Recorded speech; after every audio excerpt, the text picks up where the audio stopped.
This is how you remove or replace your Samsung Galaxy XR headband. If it's damaged or some of the functions are not working properly, like the proximity sensor here, which causes the screen to go dark, or the speakers, you're probably going to want to replace it or repair the insides of this. For this repair, you'll need a jimmy tool, a guitar pick, and a nylon spudger. To do this, we obviously have to remove the battery connector.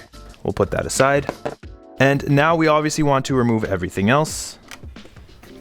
There we go. It's a little bit awkward to work on this thing, so bear with me here. To remove the actual headband, you have to open up the device. The only thing is, this is a plastic screen protector and scratches extremely easily, so you want to proceed with caution. There's limited adhesive in here, but there are a lot of clips and they can be a bit stubborn to pull off, so let me show you how it's done. You'll want to take a pry tool like this one, and we're just going to pry around the top of the headset, trying to kind of make a gap. Once the pry tool is in there, and it shouldn't be that difficult, there's only limited adhesive. If you're having trouble, you can apply some heat over here, but it probably won't help you that much. Next, you'll want to take a guitar pick and slide that in as well. This is made of glass, I believe, so it's important to be careful, but you do have to apply a little bit of force. And we can just take our guitar pick and slide it across the top like that, and you'll hear it unclip. There we go. Sounds like it's breaking, but it's not. There we go. And we have some of it off, so we can kind of pull on here, and I'm just going to go on the right side this time. There we go.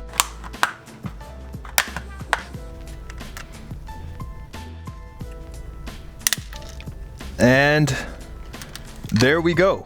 These came off, but you can easily just put them back on. You do have to be a tiny bit rough to get this off, but take your time. You'll get it open eventually. And you can also see the small amounts of adhesive in here. It's not enough to prevent you from opening it, so the clips are mainly what's holding this in. When you have this off, you're gonna wanna put it like this. The reason you wanna put it like this is because you don't want dust and debris dropping onto this while you have it off, because this is what the camera sees through, and you don't want to get that dirty. Now it's time to focus on the actual headset. So we have a bunch of Phillips screws we have to remove, so we'll get to doing that. Most of these screws are the same size, so there's nothing to really worry about, but you always want to keep them exactly where you found them. So keep them organized no matter what, because they may be slightly different and you might not know it. Also, avoid touching any of these cameras if possible. You should be wearing gloves. I'm not gonna touch the cameras, but it is a good idea to put some gloves on, because as soon as you get your fingerprints on them, it's very hard to get them out.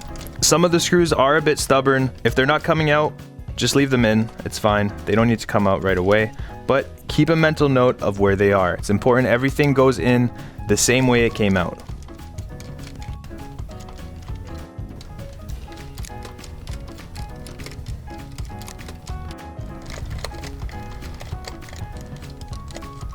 There's a lot of screws here, so make sure you aren't missing any. I actually missed a few, so I'm gonna have to go back and get those out. This one over here. And the two bottom ones here.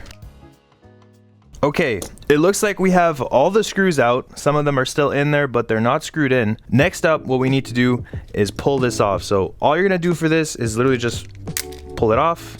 That comes right off. And we're gonna do the same here. You just pull it off like that, and now we have a few connectors down here. I always use my fingernail to disconnect connectors, but you can use a spudger if you want to, and I'll use one for the sake of this video. Before we remove all the sensors and everything, we have to disconnect these few cables. Typically I use my fingernail to do that, but for the sake of the video, I'm gonna use a spudger. So with the spudger, you just wanna go in, boom, disconnected. Same thing with the other cable, and we're gonna get in here for this cable. Disconnected. There we go. We have all the cables that we need to disconnected. We're gonna make sure they're not in the way, and now we're just gonna gently pull this off. It's pretty easy to remove this, doesn't take much force, but here comes the slightly difficult part. So the headband is screwed in via these three screws at the sides here. So there's 3 here and there's 3 here, but there are many flex cables we have to disconnect to get there. We're gonna have to disconnect these 3 first. So we're gonna take our spudger again, disconnect that, and we also have to pull this back. You want to be very careful pulling this back. You can apply heat or some isopropyl alcohol to help, but you don't really need it. Next up, we'll disconnect this blue cable here and this one. We need to pull all of these back.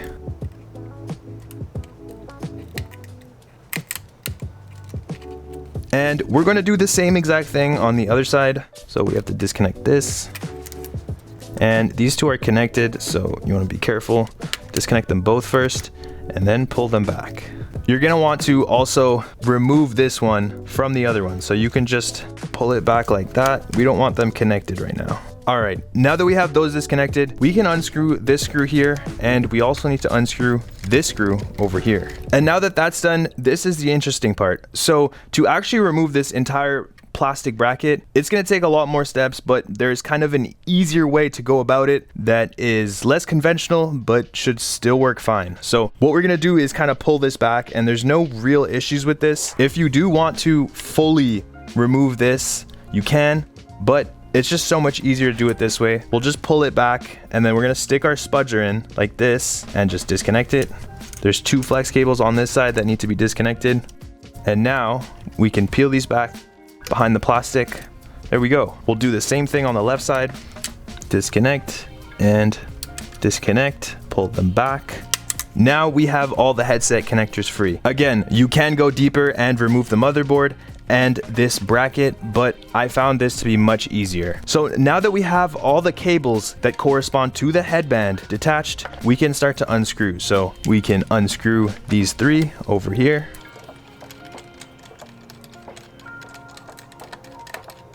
And on the other side, we'll do the same. If the screws don't come out, it's fine. Just make sure you don't lose them. The headband will still come out. Now, we should be able to gently wiggle this out.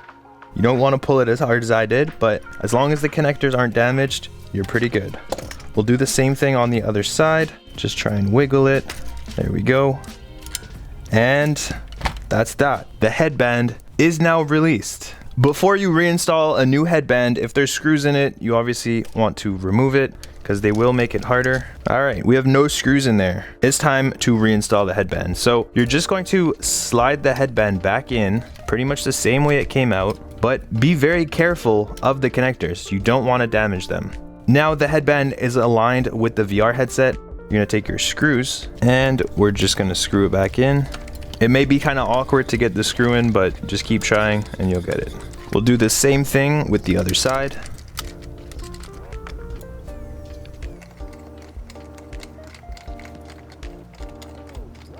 Now that everything's screwed in, we're gonna do the same thing we did to remove the cable. So we're just gonna lift this up and try and align the connector, not pressing too hard. You'll feel it when it fits. And there we go. That clicked right in. We'll do the same thing with the other one. If you don't feel comfortable doing this, you should remove the motherboard and the frame. I just like to work smart, not hard. There we go. Second connector. And we need to do the same thing on the other side here. Pull that back. Pull this up. First connector is in. Second connector is also in. Now that we have all those connectors in, we're going to screw this back in. Same thing with the other side. Next up, we need to reconnect everything. So we're gonna go over the connectors one by one.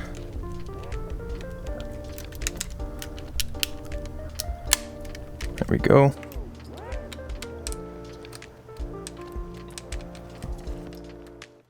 And also connect this. And we can just apply some pressure here so that it re-adheres a little bit. And that's all looking good. Before we put this guy back on, we want to make sure that all the connectors are flush and fully connected. So we're just going to go over them and just give them a pat down. Make sure everything is good. Perfect. They all seem fine, so we can take this guy now and we can just put it back on. You want to apply some pressure to it, but don't do it where the cameras are. Just a little bit of pressure, just make sure it's sitting in. And now what we're going to do is reconnect this. We'll do the same thing with the other side. Just reconnect all the connectors. Perfect. Make sure they are flush and sitting well. Now, before you re-screw everything and go through the headache of finding out that something isn't working, it's a good time to test things. You can just put this back on or leave it off. It's up to you. Reinstall the battery, see if everything works, and then continue. We'll just go one by one with the screws and get everything screwed back in. Now, even though most of the screws are the same size, I'm still putting them exactly where they were.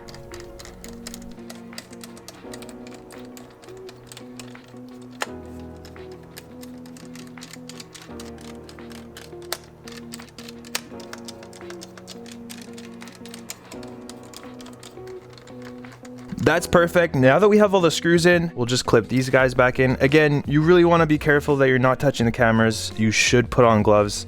I already tore this device down a few times. I don't particularly care about it, but for your device, genuinely put on gloves. We'll clip this in.